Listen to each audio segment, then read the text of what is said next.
Pemirsa, lalu bagaimana langkah Polri untuk memitigasi agar Indonesia tidak menjadi produsen narkoba? Kita akan bahas selengkapnya pemirsa bersama Wakil Direktur Tindak Pidana Narkoba Barreskrim Polri, Kombes Pol Ari Ardian. Pak Ari, selamat pagi. Pagi, Pak Ari. Ya, selamat pagi, Pak. Pak Ari, kalau seandainya ada shifting dengan berubah menjadi home industry di Indonesia ini, sebenarnya faktor penyebabnya bisa terjadi shifting seperti itu apa, Pak? Ya, jadi terima kasih Mbak pada kesempatan pagi ini. Saya coba jelaskan bahwa memang ada kenaikan pengungkapan kasus clandestine lab atau rumah produksi narkoba yang ilegal. Tahun 2023 kita berhasil mengungkap 5 kasus dengan 19 tersangka, di mana melibatkan 2 warga negara asing, yaitu dari Iran dan Cina. Sedangkan di tahun 2024 ini, baru 5 bulan ini, kita sudah berhasil mengungkap 7 clandestine lab. Tadi ada di Surabaya, ada di Bogor, ada beberapa TKP juga di Jakarta, dan terakhir kita melakukan pengungkapan kemarin di Bali yang melibatkan warga negara Rusia dan Ukraina. Ya, jadi memang ada kenaikan tren. Memang para pelaku ini polanya terus berubah-ubah. Mereka melihat situasi. Ya, kemarin mereka tidak berani untuk melakukan membuat laboratorium di sini secara masif. Namun sekarang berubah polanya. Ya, mereka menganggap bahwa potensi keuntungan yang lebih besar dapat diambil dengan membangun laboratorium di Indonesia dan diedarkan di Indonesia. Demikian, Mbak. Baik. Dari beberapa home industry yang sudah diungkap tadi, apakah saling berkaitan satu sama lain?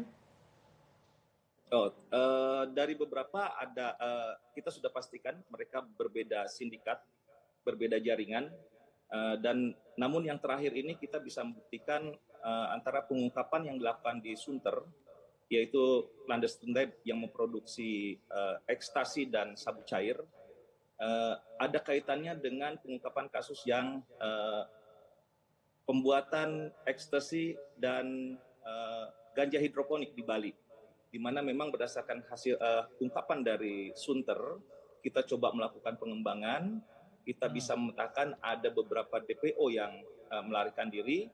Nah, setelah itu kita melakukan joint operation dengan Ditjen Bea Cukai, baik pusat maupun Soekarno-Hatta, untuk memetakan jaringan ini dan mendeteksi barang-barang yang masuk dari luar, berupa bahan kimia ataupun prekursor yang masuk. Dari pemetaan itu dan analisis itu, nah, kita berhasil memetakan jaringan yang ada di Bali. Dan akhirnya kita langsung melakukan raid and execution atau penyergapan. Kita berhasil menangkap hampir 500 kilogram cairan bahan kimia dan prekursor yang akan dijadikan sebagai bahan pembuatan ekstasi. Dan selain itu juga kita berhasil menangkap 2 warga Ukraina dan 1 warga Rusia. Dan sementara kita sedang melakukan pengejaran 2 warga negara Ukraina.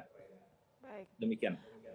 Pak Ari, kalau kita lihat ini kan perilakunya berubah terus, kemudian mereka menyesuaikan dengan kondisi hari ini. Tapi sebenarnya belajar untuk bisa meracik narkoba itu mereka mendapatkan edukasi dari mana, Pak Ari?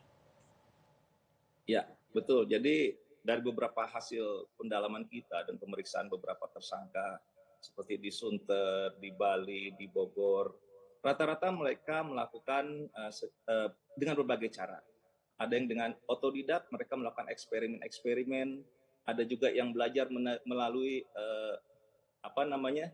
media yang di internet. Ya. Ada juga mereka diajari oleh senior-senior mereka yang lebih dulu pernah membuat narkotika ini. Ya, seperti yang di Sunter. Di Sunter itu langsung dikendalikan oleh gembong narkoba yang sedang kita cari, gembong narkoba atas nama Freddy Pratama, ya, dan sudah kita terbitkan juga daftar pencarian internasionalnya. Jadi jaringan-jaringan besar ini mereka merekrut orang-orang yang bisa diarahkan, yang bisa diajarkan untuk membuat narkoba, baik itu jenis sabu cair maupun jenis ekstasi. Dan mereka terus mencoba bereksperimen juga, Mbak. Jadi misalkan daya tahannya hanya 1 jam. Dia coba lagi ramuannya dengan menambahkan beberapa zat kimia, jadi 2 jam kemampuannya, jadi 3 jam, jadi Oke. 4 jam. Jadi mereka mencoba untuk membuat kualitas narkotika itu bisa lebih baik. Iya Pak Aris, selain ini diajari oleh gembong narkoba yang lebih besar, apakah ada juga jaringan internasional di balik home industry ini? Ya, tentunya ya kalau kita bicara clandestine lab, kalau kita bicara kejahatan narkotika, narkotika ini merupakan kejahatan transnasional yang bentuknya organized crime. Ya. Jadi pasti melibatkan jaringan di beberapa negara dan melibatkan kelompok-kelompok atau sindikat di beberapa negara. Misalkan seperti kasus di Bali.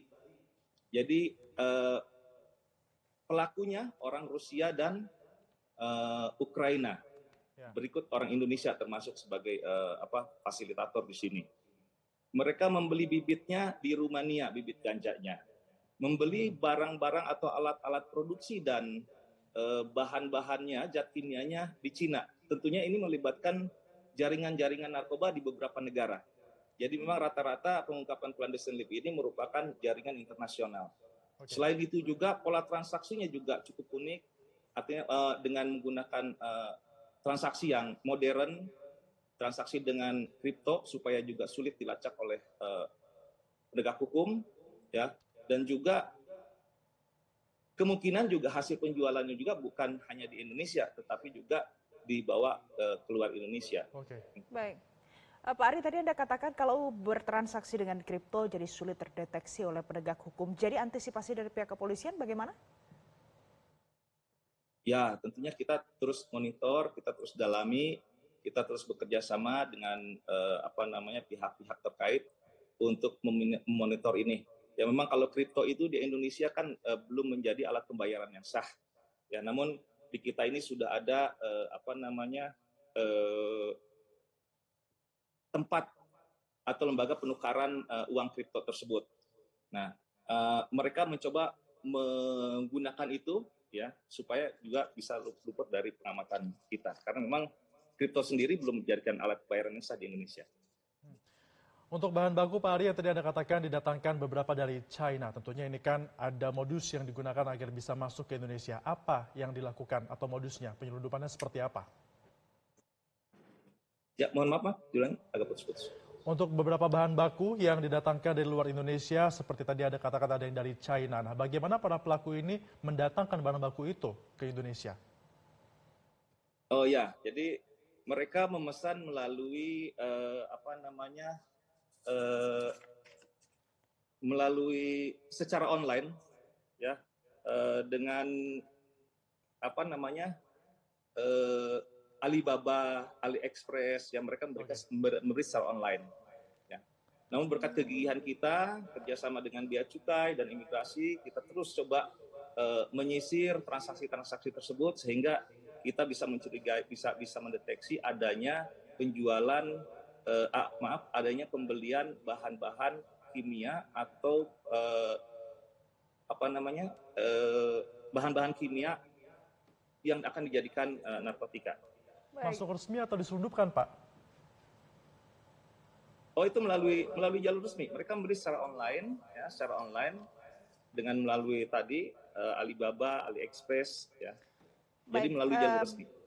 Pak Ari, kalau tadi Anda katakan itu kan yang dibeli dari luar negeri ya. Pada saat ada bahan baku lain, adakah yang diproduksi dari Indonesia? Ya, ada juga bahan-bahan kimia yang memang bisa didapatkan di Indonesia, ya.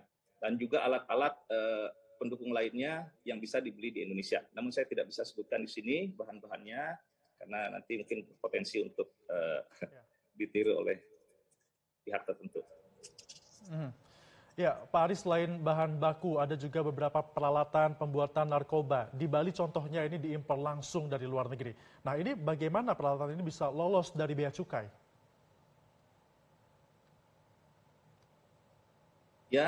Ya memang selain jalur-jalur ilegal, juga jalur-jalur legal ini juga masih banyak digunakan oleh para pengguna dengan berbagai cara. Ya. Kalau khusus yang di Bali itu kan pohon ganja yang bentuknya bibit ganja biji ganja dia sembunyikan di dalam jaket, ya, dimasukkan ke dalam sela-sela jaket dan tempat-tempat lain yang tersembunyi, ya, dan yang bersangkutan bisa masuk dan lolos, ya. Mungkin ya ini juga perlu evaluasi dari kita semua.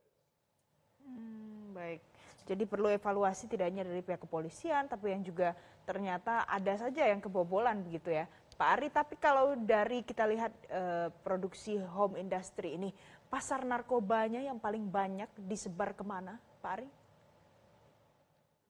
Ya, jadi Indonesia ini dengan jumlah lebih dari 270 juta penduduk memang menjadi market yang cukup besar bagi market narkoba bagi para bandar, ya, untuk meraup keuntungan yang cukup besar di Indonesia, ya, di mana yang paling banyak digunakan adalah jenis sabu, ya, yang kedua jenis ekstasi, yang ketiga jenis ganja. Kalau di Indonesia sendiri di kota-kota besar yang paling banyak mengkonsumsi jenis-jenis tersebut, Jakarta, Surabaya, Medan, ya, itu di kota-kota besar, Pak. Pak Ari, kemudian karena ini sudah bisa diproduksi di dalam negeri di Indonesia, pasarnya juga lebih mudah. Target dari pihak kepolisian untuk saat ini bagaimana untuk dapat memberantas home industry ini? Oh ya, tentunya kita terus melakukan monitoring, terus melakukan pengawasan, melakukan deteksi. Kita melakukan kerjasama dengan berbagai pihak, dengan Ditjen Bea Cukai, baik pusat maupun wilayah, dengan imigrasi, ya, dengan penyedia jasa keuangan juga. Selain itu juga kita melakukan kerjasama juga dengan negara-negara negara tetangga. Kita melakukan komunikasi bilateral, trilateral, regional, ya, dengan DEA, dengan Drug Enforcement Agency Amerika, dengan AFP, Australian Federal Police. Ya, semuanya kita lakukan kerjasama dalam rangka untuk mendeteksi semua potensi-potensi berkembangnya clandestine lab di Indonesia. Selain itu juga kita tentunya perlu membangun kesadaran masyarakat supaya peka terhadap lingkungannya. Ini bisa kita lihat di mana pola-pola penempatan mereka juga random, acak. Ada di tempat ramai, ada di perumahan elit yang agak jarang disentuh, yang interaksinya kurang, ada yang di tempat ramai penduduk, ada yang di tempat sepi. Sehingga memang ini perlu kepekaan dari masyarakat untuk sama-sama berperan aktif, peka terhadap lingkungan dan memberikan informasi kepada pihak kepolisian. Baik. Mudah-mudahan nanti jangan ada lagi home industry yang kemudian meresahkan masyarakat. Mudah-mudahan juga pihak kepolisian dan pihak-pihak lain bisa berkolaborasi lebih baik lagi untuk mencegah hal-hal seperti itu. Terima kasih Pak Ari. Terima kasih Wakil Direktur Tindak Pidana Narkoba Barreskrim Polri, Kombes Pol Ari Ardian sudah bergabung bersama kami pagi hari ini di Metro Pagi Prime Time.